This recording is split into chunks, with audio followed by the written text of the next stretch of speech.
Hey guys, so do you guys remember my 2025 bingo financial goals that I posted maybe sometime last week? Well, there is one little spot that says fill my jar. And I come to realize that I'm probably not going to be able to complete that one because once a month, usually I roll some coins in the little coin wrappers and I take these coins to work and I go to the gift shop that's there and I cash them in for two reasons. One, so I don't have to go to the bank and cash it in. And then two, so the employees there do not have to go upstairs and having to go and get coins. So I do this once a month and they just ask me if I have any coins, so then I roll it for them and then I bring it to them and then they give me cash. So then I realized that I'm not going to be able to complete it if I keep rolling my coins. So we're going to have to change it up a little bit. And we're still going to fill my jar up. That's not like going to change. So I have two jars.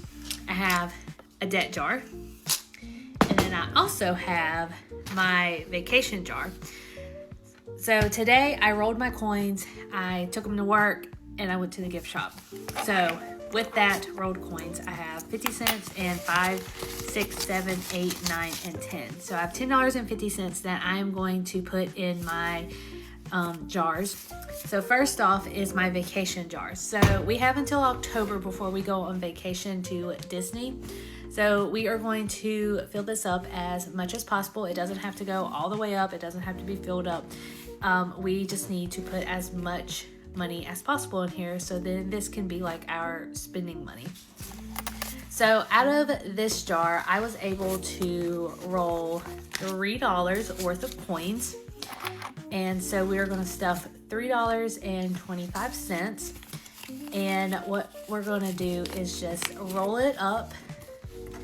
We're going to put it in here and then put our quarter, and then that is that for the vacation. And I'm probably going to do this once a month, but it just depends on how much coins I get from like the grocery stores and everything, so we'll have to see. But with my debt jar, I was able to roll 5, 6, and 7. So $7.25 is going to go into the debt jar. And we're going to do the same thing. We're going to roll this up. But this is not going to be unstuffed until most likely December. And then we can make a debt payment with this one. But yeah, so that is it. It's stuck right here, so I'm going to have to take it off in a minute after this video. But yeah, so this is what I'm going to do to try and fill up my jars for my 2025 financial goals. Like I said, I'm going to do this probably once a month, so stay tuned for the next video.